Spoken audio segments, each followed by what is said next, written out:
Text ഫങ്ഷൻസിന്റെ അകത്ത് already ഇപ്പൊ ഞാൻ ലോവർ പറഞ്ഞിട്ടുണ്ടാകും, ദെൻ അപ്പർ പറഞ്ഞിട്ടുണ്ടാകും, പ്രോപ്പർ പറഞ്ഞു, ഫൈൻഡ് പറഞ്ഞു. ഇത്രയും കാര്യങ്ങൾ പറഞ്ഞിട്ടുണ്ടായിരുന്നു.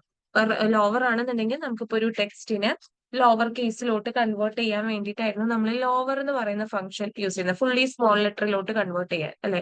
അപ്പർ ആണെങ്കിലോ ഫുള്ളി ക്യാപിറ്റൽ ലെറ്ററിലോട്ട് കൺവേർട്ട് ചെയ്യാൻ. പ്രോപ്പർ ആണെങ്കിൽ നമ്മൾ പറഞ്ഞു ഫസ്റ്റ് ലെറ്റർ മാത്രം ക്യാപിറ്റലൈസ് ചെയ്യാനാണ് പ്രോപ്പർ എന്ന് പറയുന്ന ഫംഗ്ഷൻ യൂസ് ചെയ്യുന്നത്. ഫൈൻഡ് വെച്ചിട്ട് നമുക്ക് എന്ത് ചെയ്യാൻ പറ്റും, ഒരു ടെക്സ്റ്റിനകത്ത് പെർട്ടിക്കുലർ ലെറ്റേഴ്സ് കണ്ടുപിടിക്കാനായിട്ട് നമുക്ക് ഫൈൻഡ് മെത്തേഡ് യൂസ് ചെയ്യാം. ഓക്കെ, ഇപ്പൊ എനിക്ക് മൈക്രോസോഫ്റ്റ് എക്സൽ എന്ന് പറയുന്ന ഒരു ടെക്സ്റ്റ് ഉണ്ട്, അതിൽ നിന്ന് എക്സ് എത്രാമതാണ് ഇരിക്കുന്നത് എന്നുള്ളത് കണ്ടുപിടിക്കും. അപ്പൊ locate A substring within A text. നമുക്കൊരു ടെക്സ്റ്റിൽ നിന്ന് സബ്സ്ട്രിങ്സ് കണ്ടുപിടിക്കാനായിട്ട് ഫൈൻഡ് എന്ന് പറയുന്ന മെത്തേഡ് യൂസ് ചെയ്യാം. ഇനി നെക്സ്റ്റ് വന്നിട്ട് നമുക്ക് പറയാനുള്ളത് ഈ ഒരു ടെക്സ്റ്റ് ഫംഗ്ഷനുമായിട്ട് അടുത്തത് വന്നിട്ടുള്ളത് കോൺകാറ്റ് എന്ന് പറയുന്ന ഒരു ഫംഗ്ഷൻ പറയാനുണ്ട്.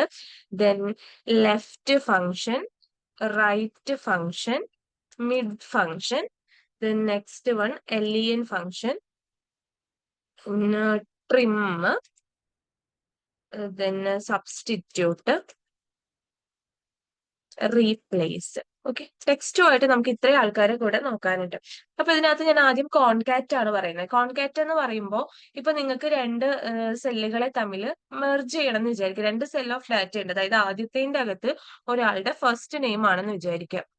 ഓക്കെ, സെക്കൻഡ് സെല്ലിനകത്ത് ആളുടെ തന്നെ ലാസ്റ്റ് നെയിം ആണെന്ന് വിചാരിക്കുക. ഇത് ഫസ്റ്റ് നെയിമും ഇത് ലാസ്റ്റ് നെയിം. നിങ്ങൾക്ക് ഇത് മെർജ് ചെയ്ത് ഒരു ഫുൾ നെയിം ആക്കണം എന്ന് വിചാരിക്കുക. സുനിത വില്യംസ് എന്നുള്ളത് ഒറ്റ ഒരു സെല്ലിൽ വേണമെന്നുണ്ടെങ്കിൽ നിങ്ങൾക്ക് കോൺകാറ്റിനേറ്റ് ചെയ്യാൻ പറ്റും. ഓക്കെ, കോൺകാറ്റിനേറ്റ് ചെയ്യാൻ ഉദ്ദേശിക്കുന്നത് രണ്ടും തമ്മിൽ മെർജ് ചെയ്യുക. അപ്പൊ അത് ചെയ്യാൻ എന്ത് ചെയ്യാം, ഈക്വൽ ടു കോൺകാറ്റ് എന്നുള്ള ഫംഗ്ഷൻ യൂസ് ചെയ്യാം. ഇവിടെ കോൺകാറ്റും ഉണ്ട് കോൺകാറ്റിനേറ്റും ഉണ്ട്. രണ്ട് ഫംഗ്ഷനും സെയിം ആണ്. പണ്ടത്തെ, അതായത് പഴയ വേർഷൻ ഓഫ് എക്സലിന് അത് സപ്പോർട്ട് ചെയ്തിരുന്ന ഒരു ഫംഗ്ഷൻ ആണ് കോൺകാറ്റിനേറ്റ് എന്ന് പറയുന്നത്. ഓക്കെ, അന്ന് കോൺകാറ്റ് ആയിരുന്നില്ല, കോൺകാറ്റിനേറ്റ് ആയിരുന്നു. പുതിയ വേർഷൻസ് വന്നപ്പോൾ എന്ത് സംഭവിച്ചു എന്ന് വെച്ച് കഴിഞ്ഞാൽ കോൺകാറ്റും സപ്പോർട്ട് ചെയ്യും കോൺകാറ്റിനേറ്റും സപ്പോർട്ട് ചെയ്യും. രണ്ടും നമ്മുടെ പർപ്പസ് എന്ന് പറയുന്നത് ഇങ്ങനെ രണ്ട് സ്ട്രിങ്ങുകളെ തമ്മിൽ മെർജ് ചെയ്യാൻ വേണ്ടിയിട്ടാണ്. അപ്പൊ കോൺകാറ്റ് എടുക്കുക.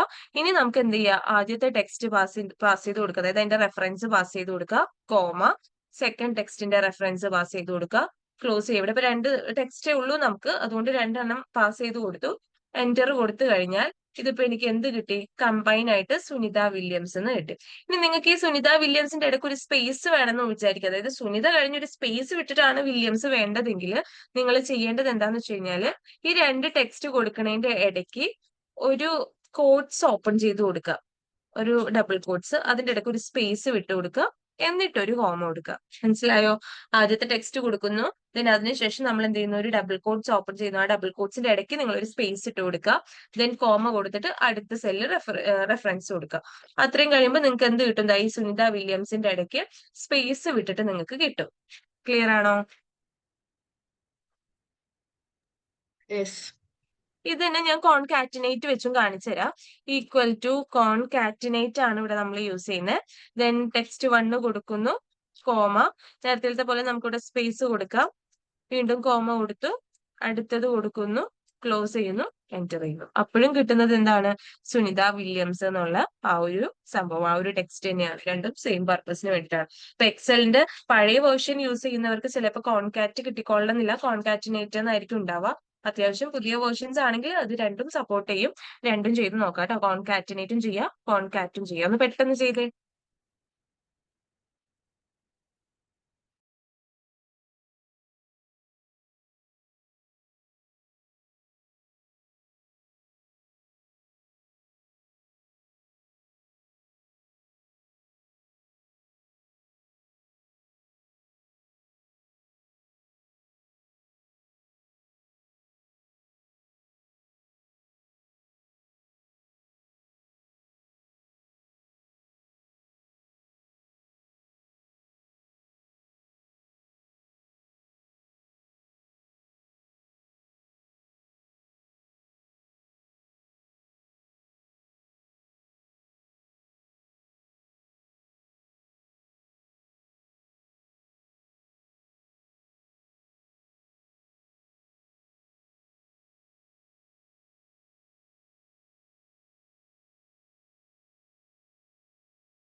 ചെയ്തു മാം.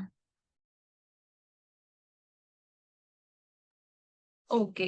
ദെൻ നെക്സ്റ്റ് വന്നിട്ട് ഇപ്പൊ ഓൾറെഡി നമ്മള് ഏതാ പറഞ്ഞ കോൺകാറ്റും കോൺകാറ്റിനേറ്റും പറഞ്ഞു. ഞാനത് അവിടെ സെപ്പറേറ്റ് ആയിട്ട് കൊടുക്കാഞ്ഞത് രണ്ടും സെയിം പർപ്പസ് ആയതുകൊണ്ടാണ് കേട്ടോ.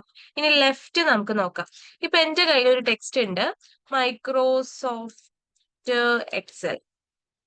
ഓക്കെ, ഇതിൽ നിന്ന് എനിക്ക് ഏതെങ്കിലും സർട്ടൈൻ ലെറ്റേഴ്സ് സ്പ്ലിറ്റ് ചെയ്തെടുക്കണം എന്ന് വിചാരിക്കുക. അതായത് ഇപ്പൊ മൈക്രോസോഫ്റ്റ് എക്സലിൽ നിന്ന് അതിന്റെ ലെഫ്റ്റ് സൈഡിലെ ഒരു 4 ലെറ്റർ എനിക്ക് ആക്സസ് ചെയ്യണം എന്ന് വിചാരിക്കുക. ലെഫ്റ്റ് സൈഡിൽ എന്ന് പറയുമ്പോൾ 4 ലെറ്റർ എന്ന് പറയുമ്പോൾ ഈ ഒരു മൈക്രോ അല്ലെ, MICR, മൈക്രോ അല്ല, MICR. ഇനിയിപ്പോ 5 ആണെന്നുണ്ടെങ്കിൽ ആ ഒരു മൈക്രോ. അങ്ങനെ ലെഫ്റ്റ് സൈഡിൽ നിന്ന് ഒരു പെർട്ടിക്കുലർ നമ്പർ ഓഫ് ലെറ്റേഴ്സിനെ നിങ്ങൾക്ക് ആക്സസ് ചെയ്യണമെങ്കിൽ, നിങ്ങൾക്ക് സ്പ്ലിറ്റ് ചെയ്തെടുക്കണമെങ്കിൽ ഒറിജിനൽ ടെക്സ്റ്റിൽ നിന്ന് ലെഫ്റ്റ് സൈഡിലെ ഇത്ര നമ്പർ ഓഫ് ക്യാരക്ടേഴ്സ് നിങ്ങൾക്ക് സ്പ്ലിറ്റ് ചെയ്തെടുക്കണമെങ്കിൽ ലെഫ്റ്റ് യൂസ് ചെയ്യാം. ഇനി റൈറ്റ് സൈഡിൽ നിന്നാണ് നിങ്ങൾക്ക് സ്പ്ലിറ്റ് ചെയ്തെടുക്കേണ്ടതെന്നുണ്ടെങ്കിൽ നിങ്ങൾക്ക് റൈറ്റ് എന്ന് പറയുന്ന ഫംഗ്ഷൻ യൂസ് ചെയ്യാം. ഇനി മിഡിൽ ടേമിൽ സർട്ടൈൻ നമ്പർ ഓഫ് ക്യാരക്ടേഴ്സ് ആണ് നിങ്ങൾക്ക് ആക്സസ് ചെയ്യേണ്ടതെങ്കിൽ മിഡ് എന്ന് പറയുന്ന ഫംഗ്ഷൻ യൂസ് ചെയ്യാം. അപ്പൊ ഞാൻ അതിൽ ലെഫ്റ്റ് യൂസ് ചെയ്ത് കാണിച്ചുതരാം. ഈക്വൽ ടു കൊടുക്കുക, ലെഫ്റ്റ് കൊടുക്കുക, ദെൻ നമ്മുടെ ടെക്സ്റ്റ് ഏതാന്ന് ചോദിക്കുന്നുണ്ട്, ടെക്സ്റ്റ് ഇതാണ്, അതിന്റെ റെഫറൻസ് കൊടുക്കുക. ഇനി നിങ്ങൾക്ക് എത്ര ക്യാരക്ടേഴ്സ് ആണ് ലെഫ്റ്റിൽ നിന്ന് എത്ര ക്യാരക്ടേഴ്സ് ആണ് ആക്സസ് ചെയ്യേണ്ടത്? ഇപ്പൊ എനിക്ക് 5 ക്യാരക്ടർ ആണ് ആക്സസ് ചെയ്യേണ്ടെങ്കിൽ ഞാനിവിടെ 5 എന്ന് കൊടുക്കാം. ഓക്കെ, 5 എന്ന് കൊടുക്കുക, ക്ലോസ് ചെയ്യുക. അപ്പൊ ഞാൻ പറഞ്ഞ ആ ഒരു മൈക്രോ എനിക്ക് ഇവിടെ ആക്സസ് ചെയ്ത് കിട്ടും, ലെഫ്റ്റിലെ 5 ക്യാരക്ടേഴ്സ്.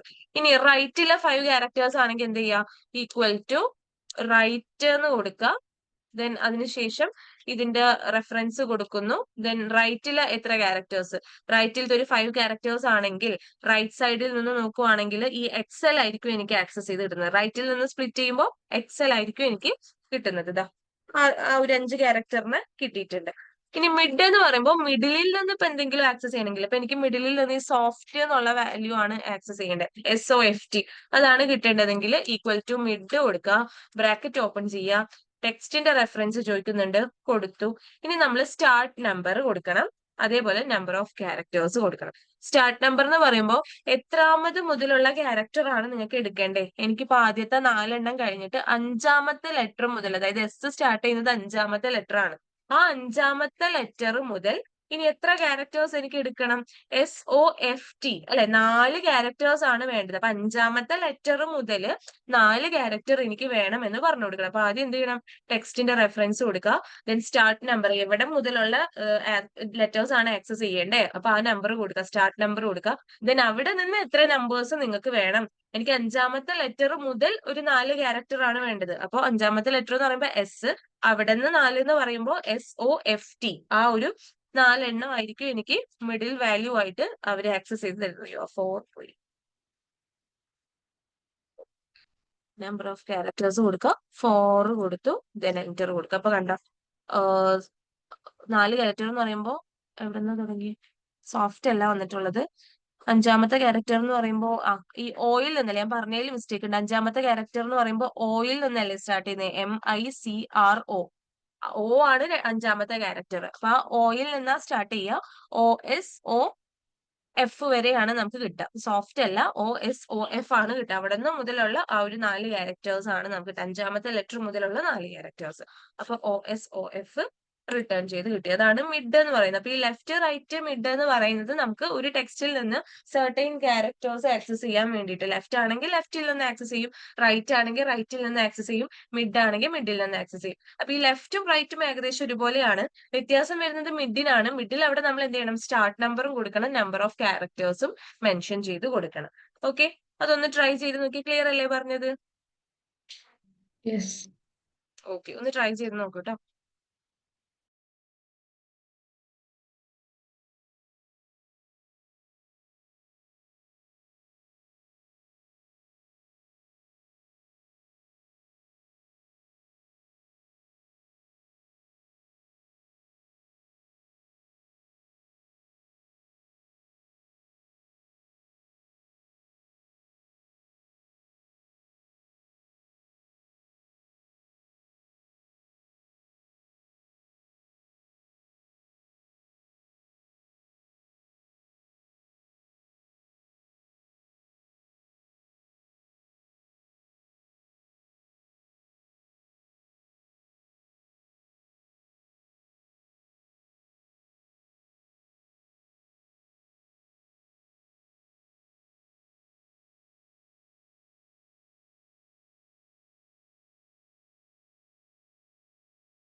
ചെയ്തു മാം.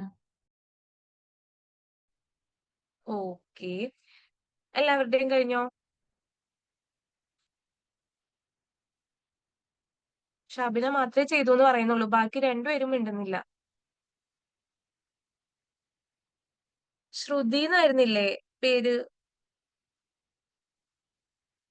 ആ SP എന്ന് പറയുന്ന ആ ഒരു പ്രൊഫൈലുള്ള ആളുടേത് ശ്രുതി എന്നായിരുന്നില്ലേ പേര്? Yes ma'am. ചെയ്തായിരുന്നോ? ആ ഓക്കെ. ദെൻ നെക്സ്റ്റ് വന്നിട്ട് നമ്മൾ ലെഫ്റ്റ് റൈറ്റ് മിഡ് കഴിഞ്ഞിട്ട് ലെൻ എന്ന് പറഞ്ഞു കഴിഞ്ഞാൽ എന്താണ്? ലെങ്ത് കാണാം, പേര് തന്നെയുണ്ട്. LE എന്ന് പറയുന്നത് ലെങ്ത് കാണാൻ. അത് ഇവിടെ മാത്രമല്ല, നമുക്ക് ഇപ്പോ പ്രോഗ്രാമിംഗ് ലാംഗ്വേജ് ഒക്കെ ഫെമിലിയർ ആയിട്ടുള്ള ആളുകൾക്കാണെങ്കിൽ അവിടെ പൈത്തണിന്റെ അകത്തും പല പ്രോഗ്രാമിംഗ് ലാംഗ്വേജിലും LE എന്ന് പറയുന്നത് സ്ട്രിങ്ങിന്റെ ലെങ്ത് കാണാൻ വേണ്ടിയിട്ടുള്ളതാണ്. SQL ഒക്കെ പഠിച്ചിട്ടുണ്ടെങ്കിൽ അതിനകത്തും LE എന്ന് പറയുന്നത് ലെങ്ത് കാണാൻ, ഇവിടെയും LE എന്ന് പറയുന്നത് ലെങ്ത് കാണാനാണ്. നമുക്ക് എന്ത് ചെയ്യാം, ഈ മൈക്രോസോഫ്റ്റ് എക്സലിന്റെ ലെങ്ത് ഒന്ന് കണ്ടു നോക്കാം. ഈക്വൽ ടു LEN കൊടുക്കുന്നു, ബ്രാക്കറ്റ് ഓപ്പൺ ചെയ്യുന്നു. ഇതിന്റെ ലെങ്ത് എത്രയുണ്ട്, എത്ര നമ്പർ ഓഫ് ക്യാരക്ടേഴ്സ് അതിലുണ്ട് എന്നുള്ളതാണ് ലെങ്ത് കൊണ്ട് നമ്മൾ ഉദ്ദേശിക്കുന്നത്. അപ്പൊ അവിടെ എനിക്ക് 15 എന്നാണ് വന്നിട്ടുള്ളത്. ഇവിടെ ശരിക്കും നിങ്ങൾ എണ്ണി നോക്കുവാണെങ്കിൽ 14 ലെറ്റേഴ്സേ ഉണ്ടാവുള്ളൂ. ബട്ട് നമുക്ക് ഈ മൈക്രോസോഫ്റ്റിന്റെ എക്സലിന്റെയും ഇടയ്ക്ക് എന്തുണ്ട്, ഒരു സ്പേസ് ഉണ്ട്. ആ സ്പേസിനെ ഇവർ ക്യാരക്ടർ ആയിട്ട് കൺസിഡർ ചെയ്തിട്ട് ആ സ്പേസ് അടക്കമാണ് നമുക്ക് 15 എന്നുള്ള ആ ഒരു നമ്പർ കിട്ടുന്നത്. ഇനി നെക്സ്റ്റ് ട്രിം എന്ന് പറയുന്ന ഒരു ഫംഗ്ഷൻ ആണ് അടുത്തത്. ഈ ഒരു ട്രിം എന്ന് പറയുന്നത് നമുക്കിപ്പോ ഇൻ കേസ് നമ്മുടെ ഡാറ്റയിൽ അൺവാണ്ടഡ് ആയിട്ടുള്ള സ്പേസസുകൾ വന്നെന്ന് വിചാരിച്ചോ. ഈ അൺവാണ്ടഡ് സ്പേസസിനൊക്കെ ഒഴിവാക്കാൻ വേണ്ടിയിട്ടാണ് ട്രിം എന്ന് പറയുന്ന ഫംഗ്ഷൻ യൂസ് ചെയ്യുന്നത്. ഫോർ എക്സാമ്പിൾ, ഞാനിപ്പോ കൊടുക്കുവാണ് കൊടുത്തു, ദെൻ കുറെ സ്പേസ് വിട്ടതിന് ശേഷം കൊടുത്തു, ദെൻ വീണ്ടും കുറെ സ്പേസ് കൊടുത്തതിന് ശേഷം അടുത്ത വേർഡ് കൊടുത്തു. ബേസിക്കലി ഞാൻ അതിനകത്ത് ടൈപ്പ് ചെയ്തത് എ ടീച്ചർ എന്നാണ്. പക്ഷേ കുറെ അൺവാണ്ടഡ് സ്പേസ് ഇതിന്റെ ഇടയ്ക്ക് ഞാൻ കൊടുത്തിട്ടുണ്ട്. അപ്പൊ ഇങ്ങനെ ഈ ട്രിം യൂസ് ചെയ്യുന്നത്. ഈക്വൽ ടു ട്രിം കൊടുത്തു കഴിഞ്ഞിട്ട് ഈ ടെക്സ്റ്റ് പാസ് ചെയ്ത് കഴിഞ്ഞാൽ അതിനെന്ത് ചെയ്യുന്ന വെച്ച് കഴിഞ്ഞാൽ അൺവാണ്ടഡ് സ്പേസ് ഒഴിവാക്കിയിട്ട് ടെക്സ്റ്റിനെ കറക്റ്റ് ആയിട്ട് തരും. ടീച്ചർ കണ്ടോ, ഇതിന്റെ ഇടയ്ക്കുള്ള സ്പേസസ് ഒക്കെ അത് അവിടെ നിന്ന് റിമൂവ് ചെയ്ത് നമുക്ക് തന്നിട്ടുണ്ട്. ഓക്കെ, ദെൻ നെക്സ്റ്റ് വന്നിട്ട് സബ്സ്റ്റിറ്റ്യൂട്ട് എന്ന് പറയുന്ന ഒരു ഫംഗ്ഷൻ ആണ്. സബ്സ്റ്റിറ്റ്യൂട്ട് എന്ന് പറയുമ്പോൾ ഇപ്പൊ നമ്മുടെ അകത്തുനിന്ന് ഇപ്പൊ എനിക്ക് മൈക്രോസോഫ്റ്റ് എക്സൽ എന്ന് പറയുന്ന ഒരു ടെക്സ്റ്റ് ഉണ്ട്. ഇതിന്റെ അകത്ത് എക്സൽ മാറ്റിയിട്ട് എനിക്ക് പകരം അവിടെ വേർഡ് എന്നാക്കണം. മൈക്രോസോഫ്റ്റ് എക്സൽ അല്ല എനിക്ക് വേണ്ടത് വേർഡ് ആണ്. അപ്പൊ അവിടെ എന്ത് ചെയ്യാണ്, നമ്മൾ ഒരു പെർട്ടിക്കുലർ ടെക്സ്റ്റിനകത്തുനിന്ന് അതിന്റെ ഒരു സബ്സ്ട്രിങ്ങിനെ റിമൂവ് ചെയ്തിട്ട് പകരം പുതിയൊരു സാധനം വെച്ച് അവിടെ റീപ്ലേസ് ചെയ്യുന്നു.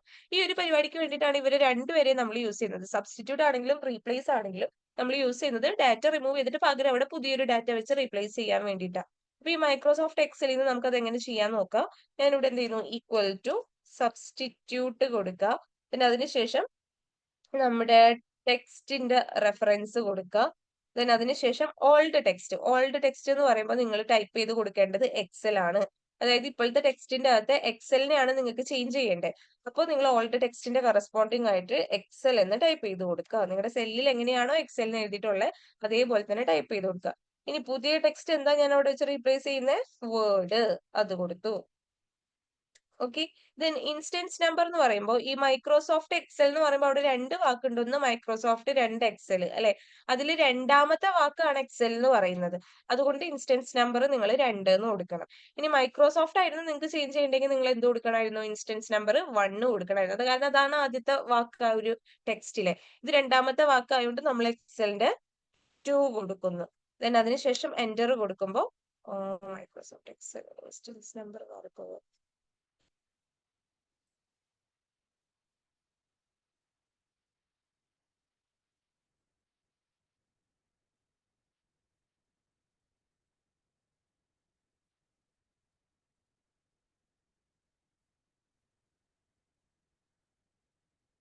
ഇൻസ്റ്റൻസ് നമ്പർ 2 അല്ല കേട്ടോ, എനിക്ക് തെറ്റിപ്പോയതാണ്. ഇൻസ്റ്റൻസ് നമ്പർ 1 ആണ് നിങ്ങൾ കൊടുക്കേണ്ടത്. ഇൻസ്റ്റൻസ് നമ്പർ 1 കൊടുത്തിട്ട് എന്റർ ചെയ്ത് കഴിഞ്ഞു കഴിഞ്ഞാൽ അത് മാറും. ദെൻ എന്തുകൊണ്ട് 1 കൊടുക്കുന്നു എന്ന് വെച്ച് കഴിഞ്ഞാൽ ഇതിന്റെ അകത്ത് ഇപ്പൊ എക്സലിനെ മാത്രം അവർ കൗണ്ട് ചെയ്യുന്നത്. അതായത് ഇപ്പൊ എക്സൽ എന്ന് പറയുന്ന വാക്ക് മാറ്റണം എന്നാണ് ഞാൻ പറഞ്ഞിട്ടുള്ളത് അല്ലെ. എന്ത് വെച്ചിട്ട്, വേർഡ് വെച്ചിട്ട് മാറ്റണം എന്നാ പറഞ്ഞിട്ടുള്ളത്. അപ്പൊ ആ എക്സലിന്റെ കൗണ്ട് ആണ് അവിടെ നോക്കുന്നത്. അത് 1 ആണ്. ആ 1 ആണ് ഇൻസ്റ്റൻസ് നമ്പർ ആയിട്ട് നമ്മൾ കൊടുക്കുന്നത്. ഈ എക്സലിന്റെ ഒരു പ്രത്യേകത എന്താന്ന് വെച്ച് കഴിഞ്ഞാൽ ഓരോ ഫംഗ്ഷൻസും ഡേ ബൈ ഡേ അപ്ഡേറ്റ് ആയിക്കൊണ്ടിരിക്കും. ഇപ്പോ നമ്മൾ ഇന്ന് ചെയ്യുന്ന പോലെ ആയിരിക്കില്ല അടുത്ത ദിവസം വരുമ്പോൾ. ഇതിങ്ങനെ അപ്ഡേഷൻ വന്നുകൊണ്ടിരിക്കും. അപ്പൊ ഓരോ ഫംഗ്ഷൻസിനും ചേഞ്ചസ് വന്നുകൊണ്ടിരിക്കും. ഓക്കെ.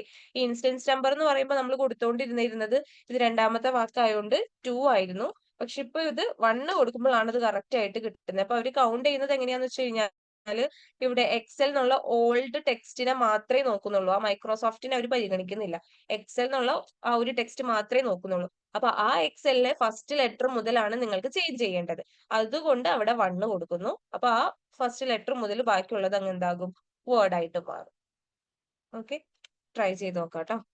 അപ്പൊ ഞാൻ കുറച്ചധികം ഫംഗ്ഷൻസ് പറഞ്ഞിട്ടുണ്ടായിരുന്നു. അതെല്ലാം ട്രൈ ചെയ്ത് നോക്കണം. ട്രിം നോക്കണം. ദെൻ അതിനുശേഷം ലെങ്ത് നോക്കണം. സബ്സ്റ്റിറ്റ്യൂട്ട് നോക്കണം. ഇതൊക്കെ ഒന്ന് ട്രൈ ചെയ്ത് നോക്കാം. കംപ്ലീറ്റ് ആവുമ്പോ പറയാം.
ചെയ്തു മാം.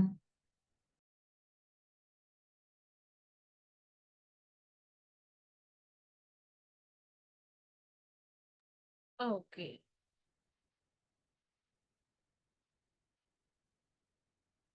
ദെൻ ഇതേ കാര്യം തന്നെയാണ് റീപ്ലേസ് എന്ന് പറയുന്ന ഫംഗ്ഷനും ചെയ്യുന്നത്. ഇപ്പൊ ഇതേപോലെ തന്നെ എക്സലിന്റെ അകത്ത് അല്ല ഈ മൈക്രോസോഫ്റ്റ് എക്സലിന്റെ അകത്ത് എന്തെങ്കിലും ഒരു വാക്ക് നമുക്ക്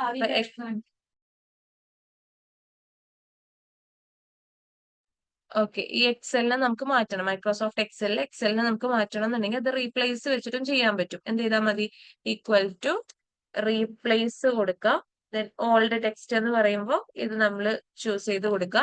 ദെൻ സ്റ്റാർട്ട് നമ്പർ നിങ്ങൾക്ക് എത്രാമത്തെ ക്യാരക്ടർ മുതലാണ് ചേഞ്ച് ചെയ്യേണ്ടത് എന്നുള്ളത് ഇവിടെ നമ്മൾ പറഞ്ഞു കൊടുക്കും. ഇപ്പൊ ഇവിടെ എനിക്ക് എക്സൽ ആണ് അല്ലെങ്കിൽ മൈക്രോസോഫ്റ്റിനെയാണ് മാറ്റേണ്ടതെന്ന് വിചാരിച്ചു. എക്സൽ വേണ്ട, മൈക്രോസോഫ്റ്റിനെ മാറ്റാം. അപ്പൊ സ്റ്റാർട്ട് മുതലുള്ളത് മാറ്റണം. അപ്പൊ ഞാൻ സ്റ്റാർട്ടിംഗ് നമ്പർ 1 കൊടുത്തു. ഇനി അതിന്റെ അകത്ത് എത്ര ക്യാരക്ടറിന് എനിക്ക് ചേഞ്ച് ചെയ്യണം.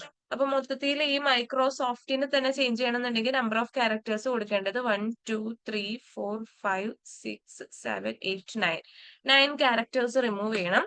ഞാൻ 9 ക്യാരക്ടേഴ്സ് റിമൂവ് ചെയ്തു. ഓക്കെ, ആദ്യം ടെക്സ്റ്റിനെ കൊടുക്കുന്നു, ദെൻ അതിനുശേഷം സ്റ്റാർട്ട് നമ്പർ എവിടെ മുതലാണ് നിങ്ങൾക്ക് റിമൂവ് ചെയ്യേണ്ടത് അതാണ് സ്റ്റാർട്ട് നമ്പർ. അപ്പൊ എനിക്ക് മൈക്രോസോഫ്റ്റ് ആണ് കളയണ്ടെങ്കിൽ ഫസ്റ്റ് മുതൽ കളയണം അല്ലെ. അപ്പൊ ഞാൻ സ്റ്റാർട്ട് നമ്പർ 1 കൊടുത്തു. നമ്പർ ഓഫ് ക്യാരക്ടേഴ്സ്, ഇനി എത്ര ക്യാരക്ടേഴ്സ് റിമൂവ് ചെയ്യണം. അപ്പൊ അവിടുന്ന് ഒന്നാമത്തെ ക്യാരക്ടർ മുതൽ ഒരു 9 ക്യാരക്ടർ റിമൂവ് ചെയ്ത് കളയണം. അതുകൊണ്ട് 9 കൊടുത്തു. ഇനി എനിക്ക് അവിടെ എന്ത് പുതിയ വാല്യൂ വെച്ചിട്ട് റീപ്ലേസ് ചെയ്യണം എന്നുള്ളത് അവിടെ കൊടുക്കുക. ഞാനിപ്പോ ജസ്റ്റ് എന്തെങ്കിലും മൈക്രോസോഫ്റ്റിന് പകരം സെയിൽസ് ഫോഴ്സ് ഇങ്ങനെ ജസ്റ്റ് കൊടുക്കുവാണ്. സെയിൽസ് ഫോഴ്സ് എന്നുള്ള ഒരു ഡാറ്റ ആണെങ്കിൽ കൊടുക്കണ്ടേ. ഓക്കെ, അത് കൊടുത്തിട്ട് ഞാൻ ക്ലോസ് ചെയ്യുന്നു, എന്റർ ചെയ്യുന്നു. അപ്പൊ മൈക്രോസോഫ്റ്റ് എക്സൽ മാറിയിട്ട് ഇപ്പോ സെയിൽസ് ഫോഴ്സ് എക്സൽന്ന് വന്നു. ഓക്കെ, ഇതായിരുന്നു മൈക്രോസോഫ്റ്റ് എക്സൽ, അത് മാറി സെയിൽസ് ഫോഴ്സ് എക്സൽ ആയി. അപ്പൊ ഈ റീപ്ലേസ് ആണെങ്കിലും സബ്സ്റ്റിറ്റ്യൂട്ട് ആണെങ്കിലും സെയിം പർപ്പസ് ആണ്. അത് ചെയ്യുന്നതിൽ വ്യത്യാസം ഉണ്ടെന്ന് മാത്രം. ഇവിടെ നമ്മൾ എന്ത് ചെയ്യുന്നു, start number, number of characters, new text, old text ആ ഒരു സിന്റാക്സിലാണ് കൊടുക്കുന്നത്. ഇവിടെയാണെന്നുണ്ടെങ്കിൽ old text, new text, instance number ആണ് നമ്മൾ മെൻഷൻ ചെയ്ത് കൊടുക്കുന്നത്. ഓക്കെ, അപ്പൊ റീപ്ലേസും കൂടെ കഴിഞ്ഞ് കഴിഞ്ഞാൽ ടെക്സ്റ്റ് ഫംഗ്ഷൻസ് കഴിഞ്ഞു. പിന്നെ നമുക്ക് നോക്കേണ്ടത് ഡേറ്റ് ആൻഡ് ടൈം ഫംഗ്ഷൻസ് ആണ്. ഇതൊന്ന് പെട്ടെന്ന് ചെയ്തോ.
ചെയ്തു മാം.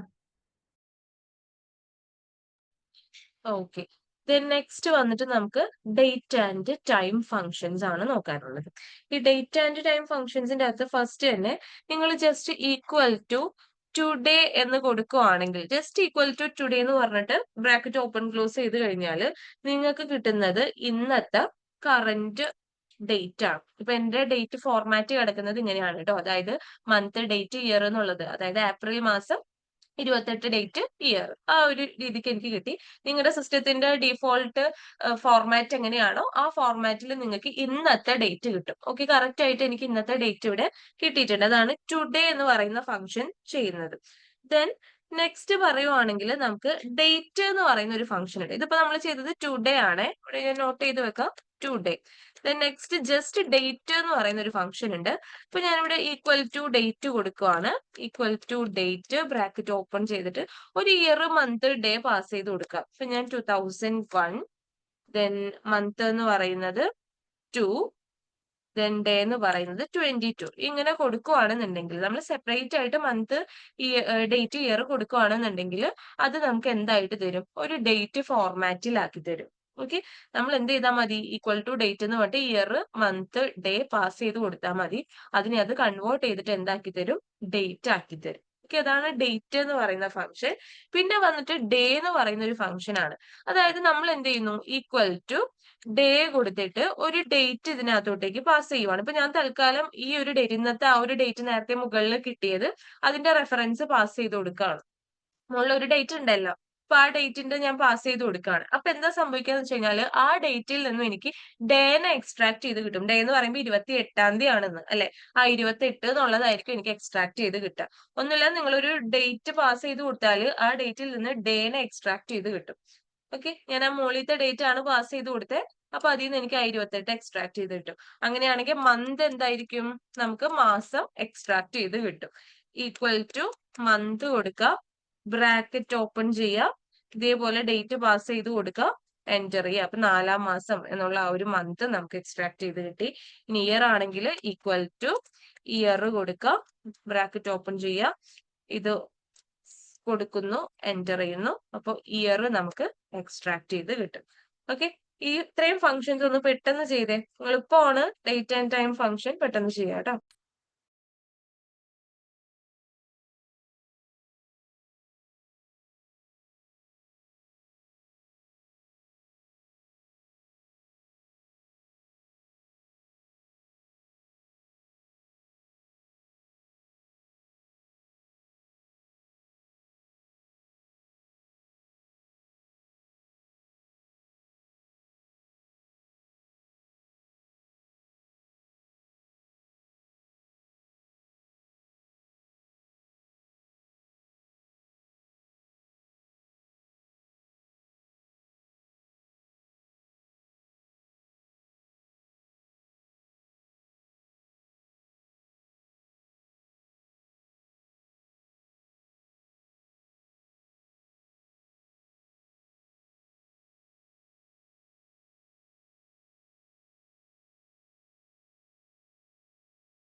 കംപ്ലീറ്റ് ആയിരുന്നോ?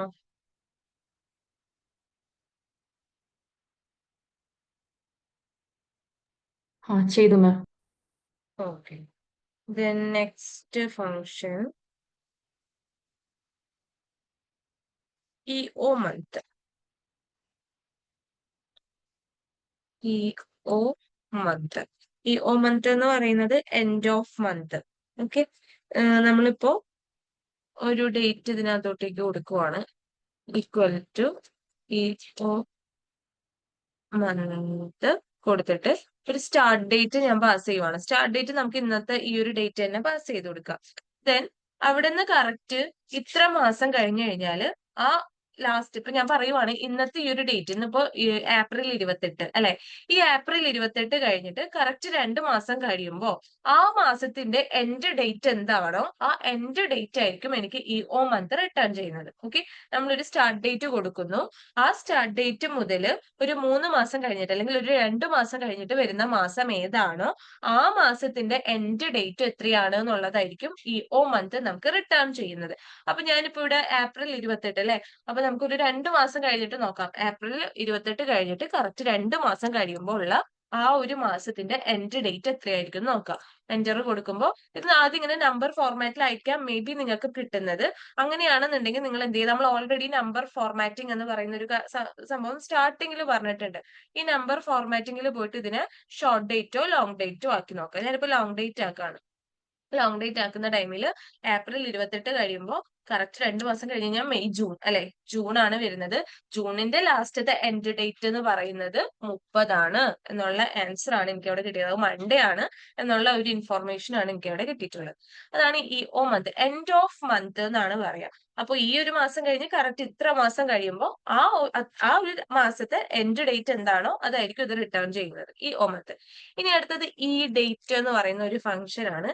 അതിന്റെ ഫുൾ ഫോം എന്ന് പറയുന്നത് ഈ ഓ മന്ത് എൻഡ് ഓഫ് മന്ത് ആണെങ്കിൽ ഈ ഡേറ്റ് എന്ന് പറയുന്നത് എൻഡ് ഡേറ്റ് ആണ്.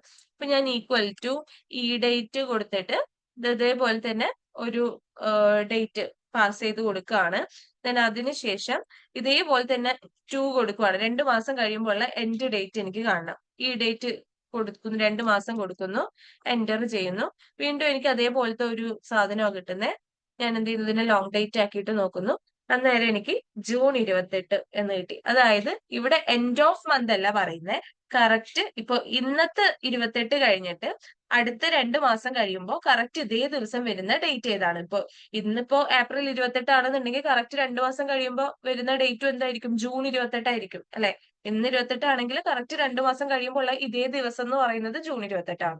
ഇനിയിപ്പോ ഞാൻ ഇന്ന് 29 തീയതി ആണ് അത് ചെക്ക് ചെയ്യുന്നതെങ്കിൽ കറക്റ്റ് അതേ ദിവസം വരുന്ന 2 മാസം കഴിഞ്ഞിട്ടുള്ള ദിവസം എന്ന് പറയുന്നത് ജൂൺ 29 ആയിരിക്കും.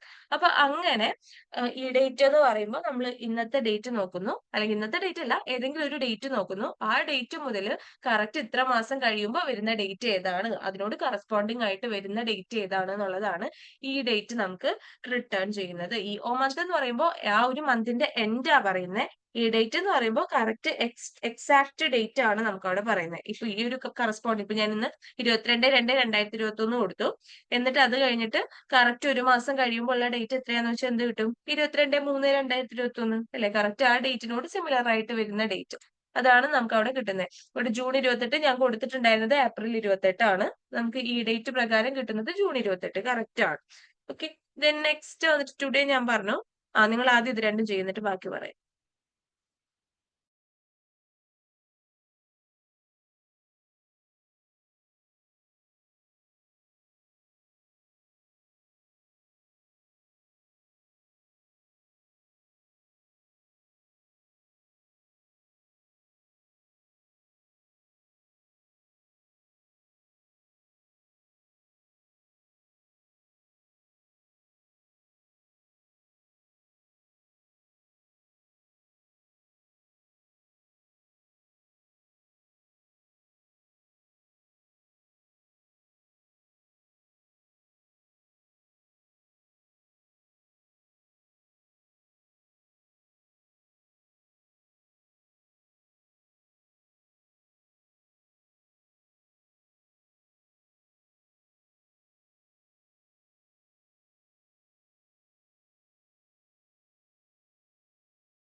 ചെയ്തു മാം. ഓക്കെ.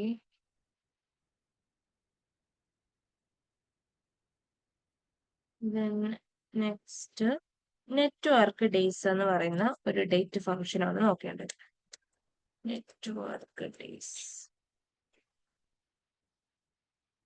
ഇതിനകത്ത് നമ്മൾ എന്ത് ചെയ്യുന്നു എന്ന് പറഞ്ഞു കഴിഞ്ഞാൽ നമ്മളൊരു സ്റ്റാർട്ട് ഡേറ്റും നമ്മളൊരു എൻഡ് ഡേറ്റും കൊടുക്കും. അപ്പൊ ഈ സ്റ്റാർട്ട് ഡേറ്റിന്റെയും എൻഡ് ഡേറ്റിന്റെയും ഇടയ്ക്ക് എത്ര വർക്കിംഗ് ഡേയ്സ് വരുന്നുണ്ട് എന്നുള്ളതാണ് നെറ്റ്വർക്ക് ഡേയ്സ് വെച്ചിട്ട് എനിക്ക് കിട്ടാൻ പോകുന്നത്. അപ്പൊ ഞാൻ എന്ത് ചെയ്യുവാണ്, ഈക്വൽ ടു നെറ്റ്വർക്ക് ഡേയ്സ് കൊടുത്തു. ഒരു സ്റ്റാർട്ട് ഡേറ്റ് നമുക്ക് ഇന്നത്തെ ആ ഒരു ഡേറ്റ് തന്നെ കൊടുക്കാം. 4, ഞാൻ എന്റെ ഫോർമാറ്റിലാണ് കൊടുക്കുന്നത്, നിങ്ങൾ നിങ്ങളുടെ ഫോർമാറ്റിൽ കൊടുക്കുക കേട്ടോ. 4/28/2025. അത് എന്റെ സ്റ്റാർട്ട് ഡേറ്റ്. എന്റെ എൻഡ് ഡേറ്റ് എന്ന് പറയുന്നത് 5/5/2025. ഓക്കെ, ഇതാണ് എന്റെ എൻഡ് ഡേറ്റ്. അതായത് ഞാനിപ്പോ കൊടുത്തിട്ടുള്ളത് 28 ഏപ്രിൽ മുതൽ മെയ് 5 വരെയുള്ള ദിവസങ്ങൾക്കിടയിൽ എത്ര വർക്കിംഗ് ഡേയ്സ് വരുന്നുണ്ട് എന്നാണ് എനിക്ക് കിട്ടേണ്ടത്. ഓക്കെ, ഇന്നത്തെ ദിവസം മുതൽ നമ്മുടെ മെയ് 5-ാം തീയതി വരെയുള്ള ദിവസങ്ങളിൽ, മെയ് 5 എന്ന് പറയുമ്പോ തിങ്കളാഴ്ച ആ ഒരു ഗ്യാപ്പ് വരെയുള്ള ദിവസങ്ങളിൽ എത്ര വർക്കിംഗ് ഡേയ്സ് വരുന്നുണ്ട്. അപ്പൊ ഇതിനകത്ത് ഇപ്പൊ നമുക്ക് ഓൾറെഡി ശനിയും ഞായറും നമുക്ക് ഹോളിഡേ ആണെന്ന് പറയാം അല്ലെ. ശനിയും ഞായറും കൗണ്ട് ചെയ്യില്ല അവര്, അതിനെ വർക്കിംഗ് ഡേയ്സ് ആയിട്ട് കൗണ്ട് ചെയ്യില്ല. അപ്പൊ ഈ ശനിയും ഞായറും കട്ട് ചെയ്തിട്ടുള്ള ദിവസമായിരിക്കും നമുക്ക് തരിക. പക്ഷെ ഈ പറഞ്ഞ ദിവസങ്ങൾക്കിടയിൽ, ഞാൻ പറഞ്ഞ 28 ഏപ്രിൽ മുതൽ 5-ാം തീയതി വരെയുള്ള ദിവസത്തിനിടയ്ക്ക് എനിക്ക് ശനി ഞായറും മാത്രമല്ല വരുന്നത്, മെയ് 1 നമ്മുടെ കലണ്ടർ പ്രകാരം ലീവാണ് അല്ലെ. അപ്പൊ ആ ഒരു ലീവും കൂടെ കൺസിഡർ ചെയ്തിട്ട് നമുക്ക് വേണമെങ്കിൽ ഇവിടെ ഹോളിഡേയ്സ് 3 മെൻഷൻ ചെയ്ത് കൊടുക്കാം. കൊടുത്തു കഴിഞ്ഞാൽ എനിക്ക് 6 വർക്കിംഗ് ഡേയ്സ് ആണ് വരുന്നത്. ഇനിയിപ്പോ അത് കൊടുത്തില്ലെങ്കിലും, ഹോളിഡേയ്സിന്റെ എണ്ണം നിങ്ങൾ കൊടുക്കുന്നില്ല, നിങ്ങൾ ഒരു സ്റ്റാർട്ട് ഡേറ്റും എൻഡ് ഡേറ്റും മാത്രമാണ് കൊടുക്കുന്നതെങ്കിലും നിങ്ങൾക്ക് കറക്റ്റ് ആ ഹോളിഡേയ്സ്, കലണ്ടർ പ്രകാരമുള്ള ഹോളിഡേയ്സ് എല്ലാം കട്ട് ചെയ്തിട്ടുള്ള വർക്കിംഗ് ഡേയ്സിന്റെ കൗണ്ട് നിങ്ങൾക്ക് കിട്ടും. 6 ആണ് നമുക്ക് വരുന്നത്. നമുക്ക് 3 ലീവ്സ് ആണ് ഇതിനടുക്ക് വരുന്നത്, ശനി ഞായർ അല്ലാണ്ട് ഒരു മെയ് ദിനത്തിന്റെ ലീവും കൂടെ വരുന്നു. അപ്പൊ ആ 3 ദിവസം കട്ട് ചെയ്തിട്ട് ബാക്കി വരുന്ന 6 വർക്കിംഗ് ഡേയ്സ് ആണ് അതെനിക്ക് റിട്ടേൺ ചെയ്യുന്നത്. ഓക്കെ, അതൊന്ന് ചെയ്തു നോക്കി. നെറ്റ്വർക്ക് ഡേയ്സ് കൂടെ ചെയ്തു നോക്കാം.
ചെയ്തു മാം.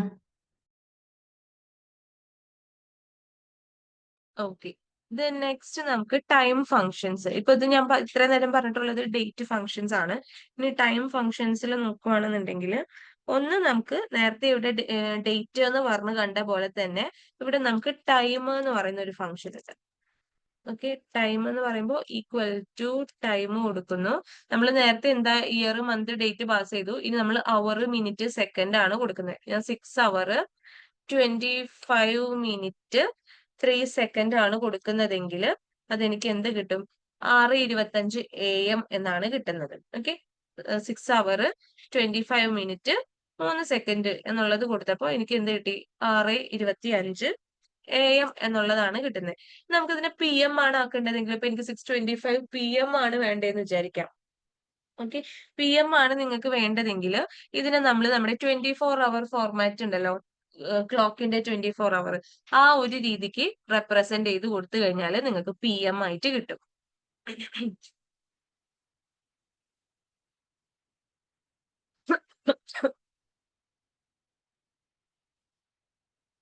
ഓക്കെ, ജസ്റ്റ് എന്ത് ചെയ്താൽ മതി, ഈക്വൽ ടു ടൈം കൊടുക്കുക, അവർ, മിനിറ്റ്, സെക്കൻഡ് കൊടുക്കുക. പിന്നെ അത് കൊടുത്തതിന് ശേഷം എന്റർ ചെയ്ത് കഴിഞ്ഞാൽ അത് 6:25 AM കിട്ടും.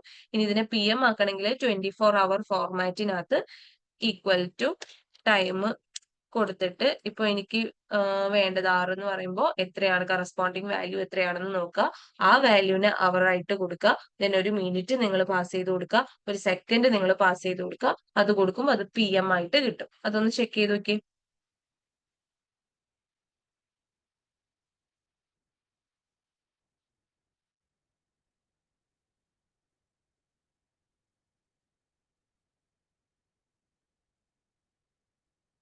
കണ്ടോ, 6:25 PM ആയിട്ട് കിട്ടി. ഇവിടെ ഞാൻ ഡയറക്റ്റ് 6 എന്ന് കൊടുക്കാണ്ട് 24 hour ഫോർമാറ്റിൽ 6ന് കറസ്പോണ്ടിങ് ആയിട്ട് 18 അല്ലേ വരുന്നത്. അപ്പൊ ആ 18 കൊടുത്തു, ദെൻ മിനിറ്റും സെക്കൻഡും കൊടുത്തു കഴിഞ്ഞപ്പോൾ അതെനിക്ക് PM ആയിട്ട് വന്നു.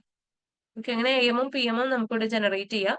ജസ്റ്റ് സാധാരണ നമ്മുടെ 12 hours ഫോമിൽ പോയാൽ നമുക്ക് AM കിട്ടും, 24 hours ഫോമിൽ പോയാൽ നമുക്ക് PM കിട്ടും.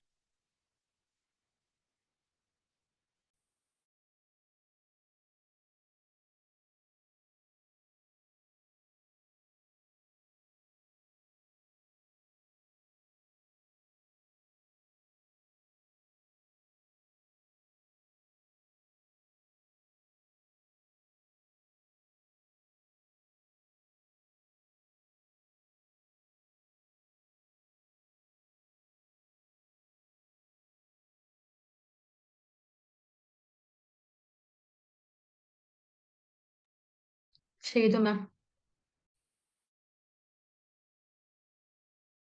ഓക്കെ,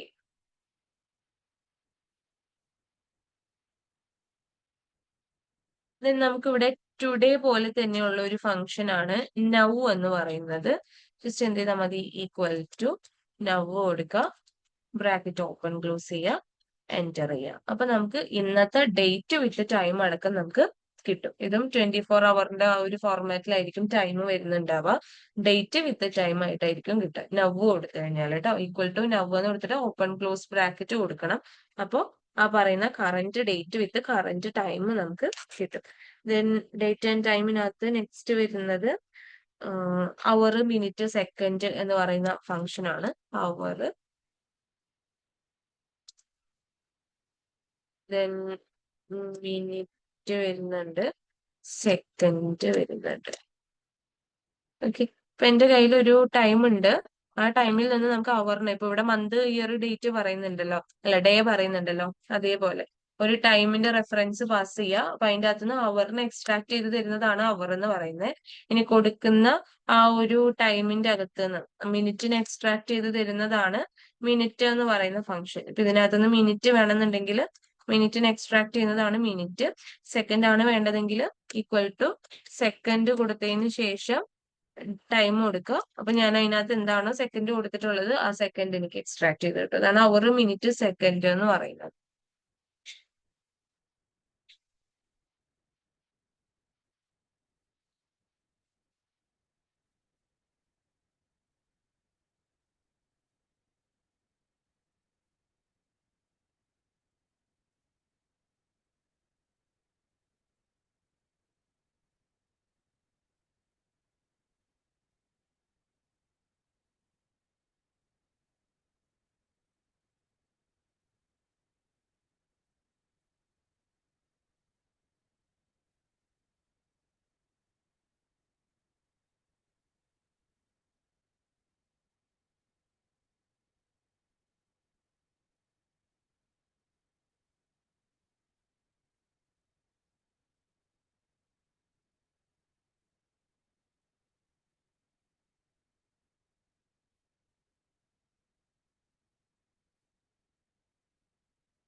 ചെയ്തു മാം. ഓക്കെ. ദെൻ ഇനി നെക്സ്റ്റ് ഇപ്പോ കുറച്ചധികം ഫങ്ഷൻസ് നമ്മൾ പറഞ്ഞിട്ടുണ്ടായിരുന്നു. മാത്തമാറ്റിക്കല്, കണ്ടീഷണല്, ഡേറ്റ് ആൻഡ് ടൈം, അതേപോലെ തന്നെ വേറെ ഏതായിരുന്നു ടെക്സ്റ്റ് ഫങ്ഷൻസ്, അങ്ങനെ കുറച്ച് പറഞ്ഞിട്ടുണ്ടായിരുന്നു. ഇനി വേറെ ഒന്ന് പറയാനുള്ളത് ഡാറ്റാബേസ് ഫങ്ഷൻസ് പറയാനുണ്ട്. ഇനി അതല്ലാണ്ട് വേറൊരു ഫംഗ്ഷൻ ആണ് അഡ്രസ് എന്ന് പറയുന്ന ഫംഗ്ഷൻ. അത് ഇതിനകത്ത് വരുന്നതല്ല, മിസലേനിയസ് ഫംഗ്ഷന്റെ അണ്ടറിൽ വരുന്ന ഒരു ഫംഗ്ഷൻ ആണത്. അതായത് നിങ്ങൾ ഈക്വൽ ടു അഡ്രസ് എന്ന് പറഞ്ഞു കൊടുത്തിട്ട് ഒരു റോ നമ്പറും ഒരു കോളം നമ്പറും കൊടുക്കുവാണെന്ന് വിചാരിച്ചോ. റോ നമ്പർ ഇപ്പൊ ഞാന് 2 കൊടുക്കുവാണ്, കോളം നമ്പർ ഞാൻ 3 കൊടുക്കുവാണ്. എന്നിട്ട് ഇത് ക്ലോസ് ചെയ്ത് കഴിഞ്ഞാല് ആ സെക്കൻഡ് റോയിന്റെ അകത്ത് മൂന്നാമത്തെ കോളത്തിൽ വരുന്ന ആ ഒരു സെല്ലിന്റെ റെഫറൻസ് എനിക്ക് കിട്ടും. അതായത് C2 ഞാൻ കൊടുത്തത് എന്താണ്, സെക്കൻഡ് റോയില് മൂന്നാമത്തെ കോളം. സെക്കൻഡ് റോയിലെ മൂന്നാമത്തെ കോളം എന്ന് പറയുമ്പോൾ ഈ ഒരു സെല്ലിന്റെ റെഫറൻസ് അത് എത്രയാ, ഇവിടെ നോക്കിയാൽ കാണാം C2 ആണ്. ആ C2 എന്നുള്ള റെഫറൻസ് ആണ് എനിക്ക് ഇതിന്റെ റിസൾട്ട് ആയിട്ട് കിട്ടുന്നത്. ഓക്കെ. ഇനി ഞാൻ കൊടുക്കുന്നത് മൂന്നാമത്തെ റോയില് മൂന്നാമത്തെ കോളം ആണെന്ന് വിചാരിച്ചോ. ഈ മൂന്നാമത്തെ റോയില് മൂന്നാമത്തെ കോളം, അപ്പൊ എന്തായിരിക്കും വരിക, C3 എന്നായിരിക്കും റെഫറൻസ് വരിക. കണ്ടോ, C3. അങ്ങനെ നമുക്ക് എന്ത് ചെയ്യാം, ഒരു സെല്ലും അതിന്റെ കറസ്പോണ്ടിങ് റെഫറൻസും പാസ് ചെയ്ത് കൊടുത്തു കഴിഞ്ഞാൽ ഈക്വൽ ടു അഡ്രസ്സ് കൊടുക്കുക, ആ അഡ്രസ്സിനകത്ത് റെഫറൻസ് പാസ് ചെയ്ത് കൊടുക്കുക. അപ്പൊ ഈ പറഞ്ഞ പോലെ അതിന്റെ കറസ്പോണ്ടിങ് സെല്ലിന്റെ റെഫറൻസ് അവിടെ കിട്ടും. നെയിം ബോക്സിൽ ചെക്ക് ചെയ്താൽ മതി, നെയിം ബോക്സിൽ നിങ്ങൾക്ക് കാണാൻ പറ്റും ആ ഒരു റെഫറൻസ് എന്താന്നുള്ളത്. അതും കൂടെ ഒന്ന് ചെയ്തേ.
ചെയ്തു മാം.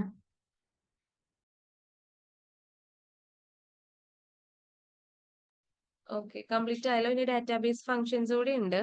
അത് ഞാൻ അടുത്ത ക്ലാസ്സിൽ എടുക്കണ്ട്. ഇപ്പൊ ഇതിനകത്ത് ഞാനിന്ന് 10:30 വരെ എടുക്കാനാണ് ഉദ്ദേശിക്കുന്നത്. നിങ്ങൾക്ക് ഓക്കെ ആണല്ലോ 10:30 വരെ എടുക്കുന്നത്? Okay ma'am. അതല്ലെങ്കിൽ അല്ലെന്നുണ്ടെങ്കിൽ പിന്നെ സാറ്റർഡേ നമ്മൾ എക്സ്ട്രാ ഒരു 1 അവർ എടുക്കേണ്ട വരും. അപ്പൊ അങ്ങനെ എടുക്കണോ അതോ ഇന്നും നാളെ ആയിട്ട് 10:30 വരെ ക്ലാസ് ആക്കിയിട്ട് എടുത്താൽ മതിയോ? ആ മാം, ഇന്നും നാളെയായിട്ട് എടുക്കുന്നത് നല്ലതായിരിക്കും, ഹാഫ് ആൻ അവർ വെച്ച്. ഓക്കെ. ഓക്കെ, അപ്പൊ ഡാറ്റാബേസ് ഫങ്ഷൻസ് ഉണ്ട്. അതിന്റെ അത് ഞാൻ നാളെ എടുക്കണ്ട. അതിന്റെ ഫയൽ എന്റെ കയ്യിലില്ല, ഈ സിസ്റ്റത്തിനകത്ത് ഇല്ല. അപ്പൊ ഞാനത് നാളത്തേക്ക് എടുക്കാം. നമുക്ക് ഇന്നിപ്പോ ഇമ്പോർട്ടന്റ് ആയിട്ടുള്ള ഒരു കോൺസെപ്റ്റ് ആണ് നോക്കാനുള്ളത്, പിവോട്ട് ടേബിൾസ്. ഓക്കെ, എന്താണ് പിവോട്ട് ടേബിൾ അല്ലെങ്കിൽ എന്തിനാണ് പിവോട്ട് ടേബിൾ എന്നുള്ള ഒരു കോൺസെപ്റ്റ് ആണ് പറയാനുള്ളത്. വളരെ ഇമ്പോർട്ടന്റ് ആണ്. എക്സലിനകത്ത് ഒരു ക്വസ്റ്റ്യൻ ആയിട്ട് ഇപ്പൊ നിങ്ങൾ എന്തെങ്കിലും ഒരു ഇന്റർവ്യൂ അറ്റൻഡ് ചെയ്യുവാണെന്നുണ്ടെങ്കിൽ അതിനകത്ത് ചോദിക്കാവുന്ന ഒരു ക്വസ്റ്റ്യൻ ആണ് വാട്ട് ഈസ് പിവോട്ട് ടേബിൾ അല്ലെങ്കിൽ what is the purpose of pivot table എന്നുള്ളത്. ഓക്കെ, സപ്പോസ് ഇപ്പൊ എന്റെ കയ്യിൽ ഒരു ഡാറ്റാ സെറ്റ് ഉണ്ട്. ഞാൻ ആ ഡാറ്റാ സെറ്റ് ഒന്ന്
എന്റെ കയ്യിൽ ഇങ്ങനെ ഒരു ഡാറ്റയുണ്ട്.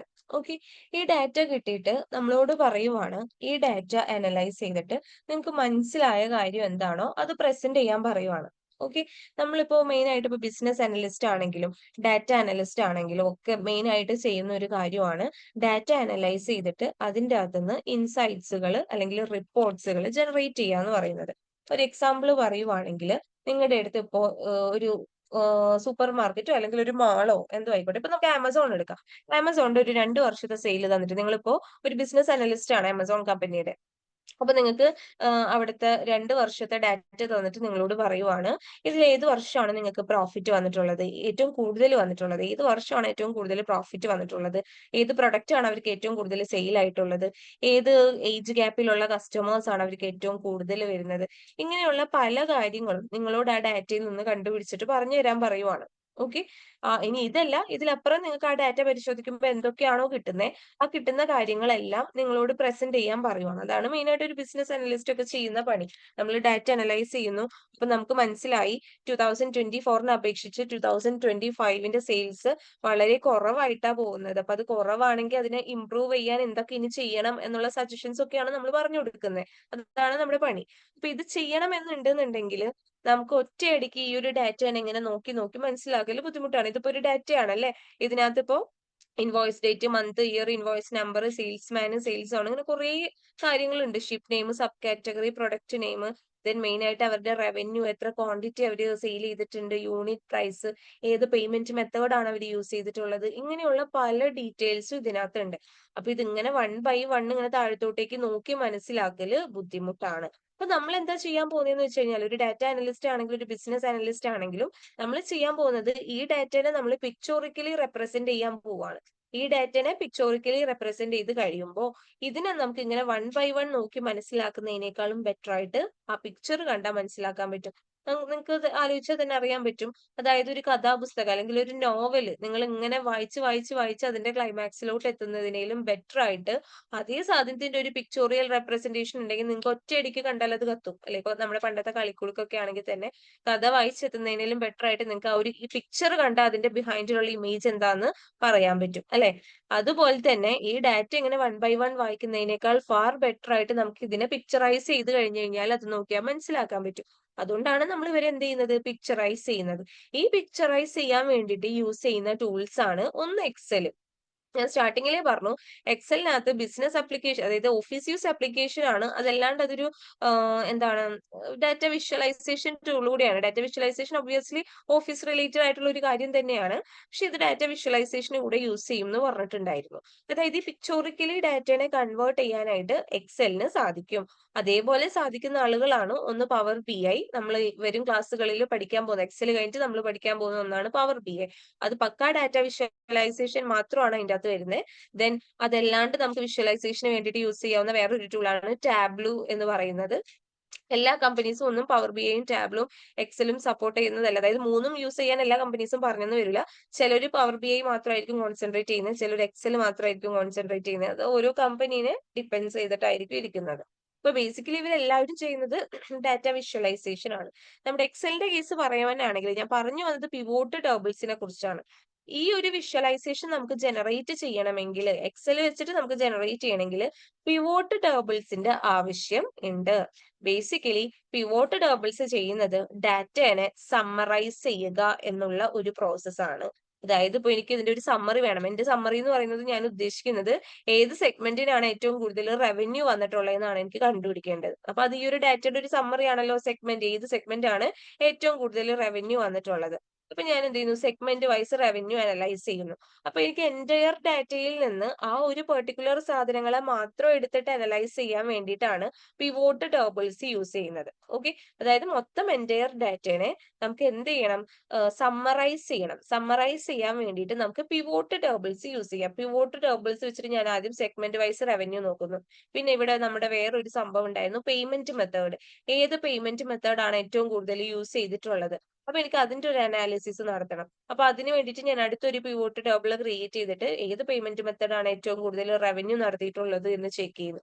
അങ്ങനെ അങ്ങനെ ഞാൻ ഓരോന്നിന് വേണ്ടിയിട്ടും ഓരോ പിവോട്ട് ടേബിൾസ് ക്രിയേറ്റ് ചെയ്ത് അതിനെ സമ്മറൈസ് ചെയ്ത് നോക്കുകയാണ് ചെയ്യുന്നത്.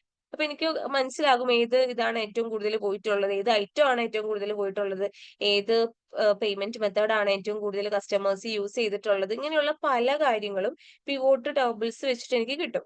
ദെൻ നമ്മൾ ചെയ്യുന്നത് ഈ പിവോട്ട് ടേബിൾസിനെയാണ് പിന്നീട് നമ്മൾ ചാർട്ടുകളായിട്ട് പിക്ചറൈസ് ചെയ്ത് കാണിക്കുന്നത്. അപ്പോൾ എക്സലിനെ സംബന്ധിച്ച് നമുക്ക് പിവോട്ട് ടേബിൾസ് ഉണ്ടെങ്കിലേ വിഷ്വലൈസേഷൻ ചെയ്യാനായിട്ട് പറ്റുള്ളൂ.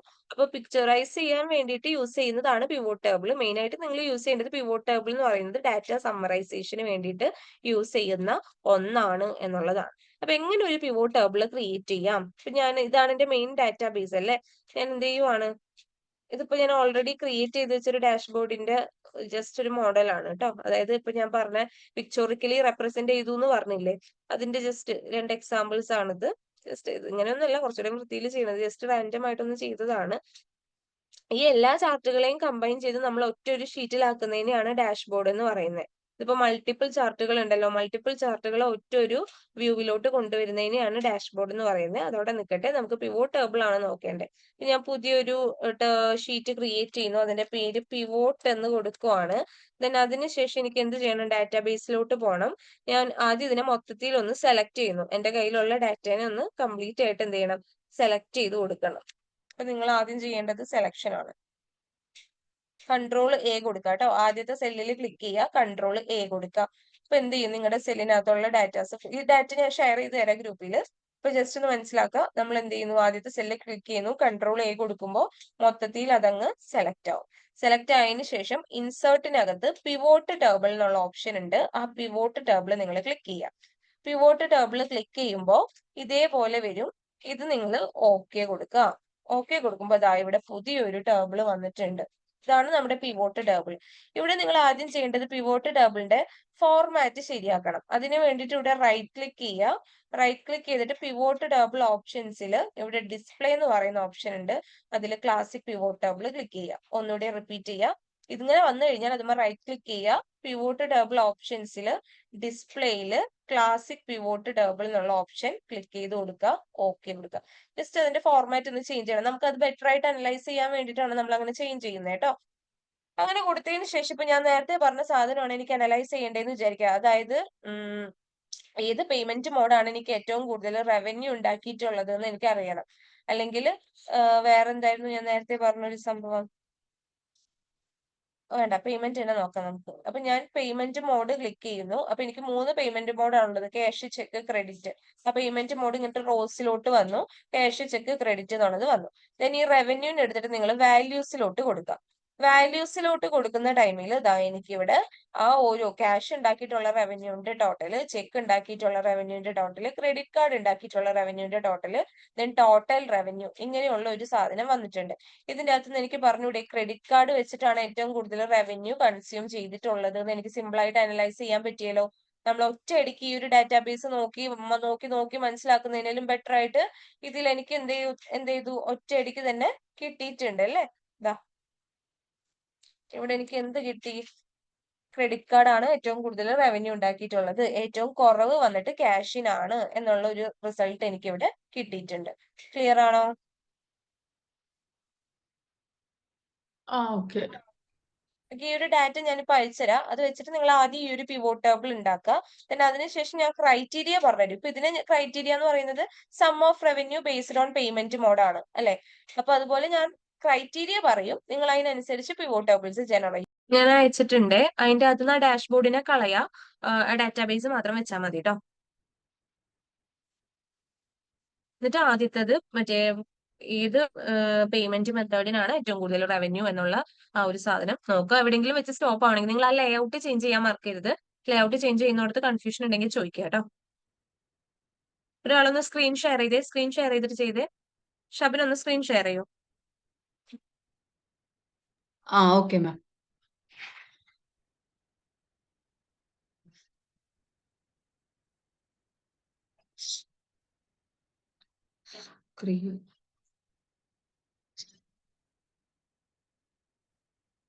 ഓക്കെ, കാണുന്നുണ്ട് മാം. ആ കാണാം കാണാം.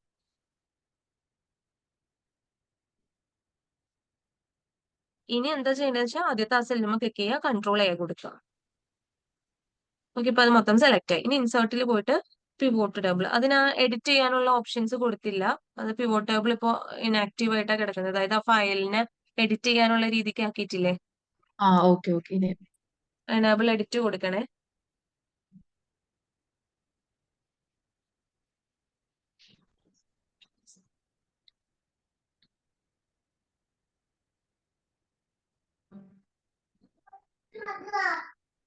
ഇല്ല ഇല്ല. ഓക്കെ കൊടുക്കാം. ഓക്കെ, ഇനി ആ ലേഔട്ടുമ്മ റൈറ്റ് ക്ലിക്ക് ചെയ്യുക. ഇത് ക്ലോസ് ക്ലോസ് ചെയ്യട്ടെ ചെയ്തോ, മാം? ക്ലോസ് ചെയ്തോ, ക്ലോസ് ചെയ്തോ. ഓക്കെ ആ ലേഔട്ടുമ്മ റൈറ്റ് ക്ലിക്ക് ചെയ്യും. അതിൽ pivot table options, okay then display ഉള്ള ഓപ്ഷൻ എടുക്കുക. മുകളിൽ കണ്ടോ ഡിസ്പ്ലേ ഓൾട്ട് ടെക്സ്റ്റ് എന്നൊക്കെ പറയുന്ന, അതിൽ ഡിസ്പ്ലേ എടുക്കുക. ആ okay then classic pivot table okay കൊടുക്കുക. ഇനി എന്ത് ചെയ്യാം, നമ്മുടെ പേയ്മെന്റ് മെത്തേഡും റവന്യൂ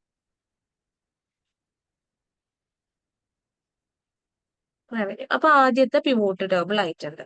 ഓക്കെ, ഇനി നമുക്ക് ഇതിന്റെ അകത്തുനിന്ന് അടുത്ത ഒരു പിവോട്ട് ടേബിൾ ക്രിയേറ്റ് ചെയ്യണം. അപ്പൊ അടുത്ത പിവോട്ട് ടേബിൾ ക്രിയേറ്റ് ചെയ്യാനായിട്ട് ഇപ്പൊ വീണ്ടും ഡാറ്റാബേസിലോട്ട് പോയിട്ട് മൊത്തം സെലക്ട് ചെയ്തിട്ട് ഇൻസേർട്ടിൽ പിവോട്ട് ടേബിൾ കൊടുക്കണം എന്നില്ല. എന്ത് ചെയ്താൽ മതി, ഇപ്പോൾ ഉള്ള ഈ പിവോട്ട് ടേബിൾ ഒന്ന് കോപ്പി ചെയ്ത് ഷബിന, ഓക്കെ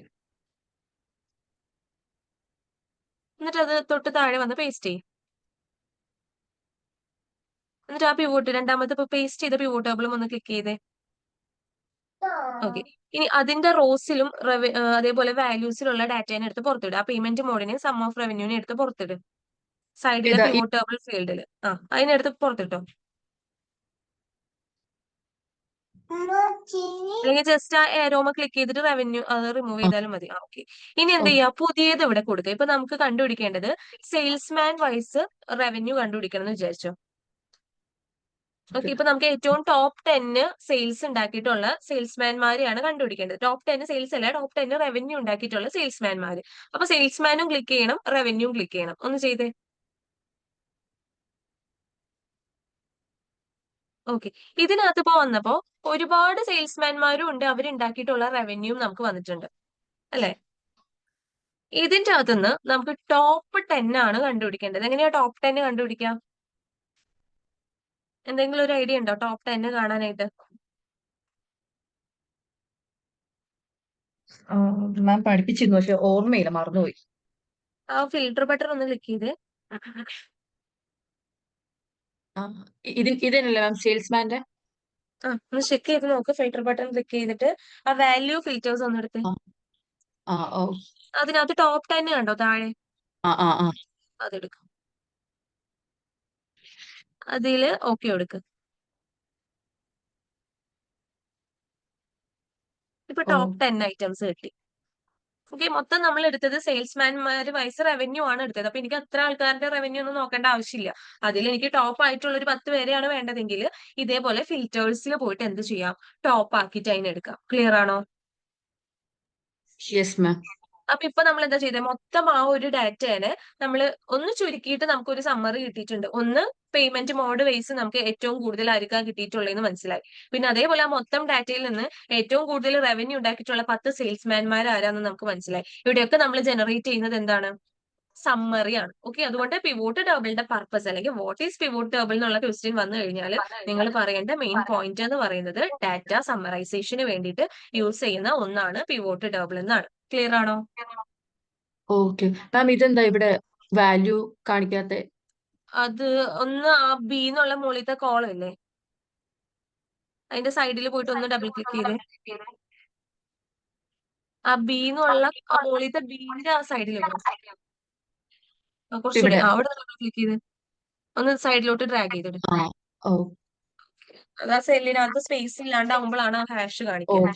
ആ ഓക്കെ ഓക്കെ ഓക്കെ, ഇനിയിപ്പോ ഇതിന്റെ അകത്ത് നിന്ന് നമുക്ക് അടുത്ത ഒരു സംഭവം കണ്ടുപിടിക്കേണ്ടത് ആ ഡാറ്റ ഒന്ന് കാണിച്ച് ഡാറ്റാബേസ് ഒന്ന് എടുത്ത്.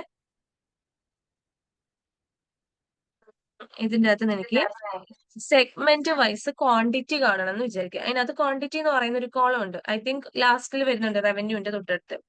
അപ്പൊ നമുക്ക് സെഗ്മെന്റ് വൈസ് ക്വാണ്ടിറ്റി കാണണം. സെഗ്മെന്റ് വൈസ് ക്വാണ്ടിറ്റി എന്ന് പറയുമ്പോൾ നമുക്ക് കിട്ടുന്നത് സം ഓഫ് ക്വാണ്ടിറ്റി ആയിരിക്കും. എനിക്ക് സെഗ്മെന്റ് വൈസ് ആവറേജ് ക്വാണ്ടിറ്റി ആണ് കാണേണ്ടത്.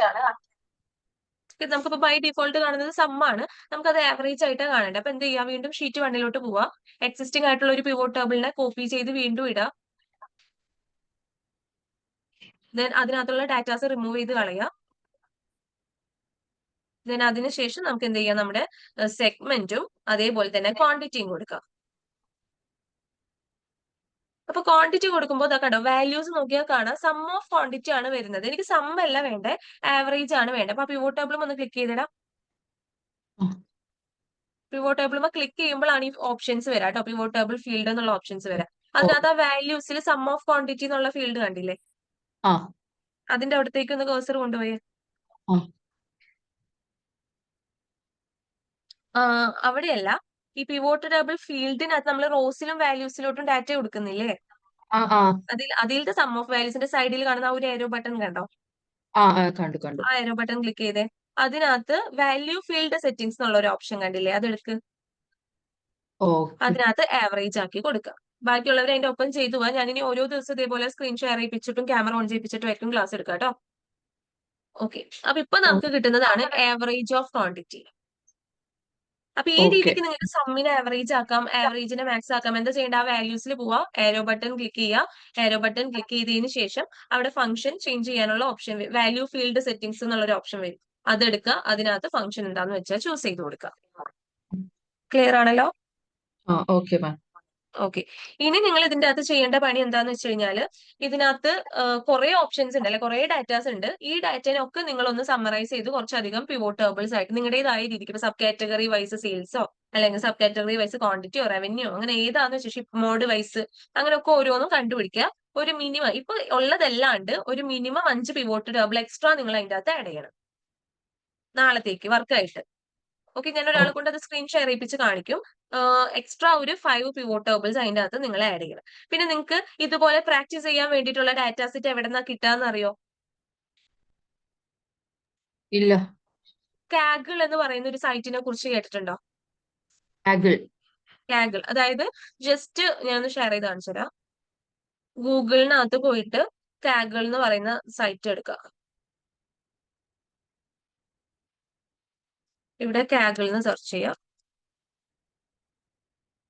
ദെൻ ഇതിനകത്തോട്ടേക്ക് കയറാം. നമുക്ക് പല ടൈപ്പ് ഡാറ്റാസ് ഉണ്ട്. അതായത് മെഷീൻ ലേണിംഗ് എന്നൊക്കെ പറയുന്ന ഒരു ഫീൽഡ് ഉണ്ടല്ലോ. അപ്പൊ അതിന് വേണ്ടിയിട്ട് യൂസ് ചെയ്യുന്ന ഡാറ്റാസ് ഇതിനകത്തുണ്ട്. ഇപ്പൊ നമ്മുടെ വിഷ്വലൈസേഷന് വേണ്ടിയിട്ട് യൂസ് ചെയ്യുന്ന ഡാറ്റാസ് ഉണ്ട്. പല ടൈപ്പ് ഡാറ്റാസ് ഇതിന്റെ അകത്ത് നിന്ന് നമുക്ക് കിട്ടും. അപ്പൊ ഈ ഒരു സൈറ്റ് ഓപ്പൺ ആയി കഴിഞ്ഞാൽ അതിൽ ഡാറ്റാ സെറ്റ് എടുക്കുക. ഡാറ്റാ സെറ്റിനകത്ത് ഇവിടെ ഡാറ്റ വിഷ്വലൈസേഷൻ എന്ന് പറയുന്ന ഒരു ഓപ്ഷൻ ഉണ്ട്, അതെടുക്കുക. ഈ ഡാറ്റ വിഷ്വലൈസേഷന്റെ അണ്ടറിൽ കുറെ ഡാറ്റാസ് ഉണ്ട്. അപ്പൊ ഈ ഡാറ്റാസിൽ നമുക്ക് ആവശ്യമുള്ള ഏതെങ്കിലും ചെറിയ ഡാറ്റ എടുത്തിട്ട് ഇപ്പൊ ആമസോണിന്റെ ഒക്കെ ഡാറ്റ ഉണ്ട്, സൂപ്പർ സ്റ്റോർ ഡാറ്റ, അങ്ങനെ പല ടൈപ്പ് ഡാറ്റാസ് ഉണ്ട്. അതിൽ ഏതെങ്കിലും ഒന്ന് ഇതേപോലെ ഓപ്പൺ ചെയ്യുക, ഡൗൺലോഡിന് കൊടുക്കുക. ആദ്യം അത് കയറാം.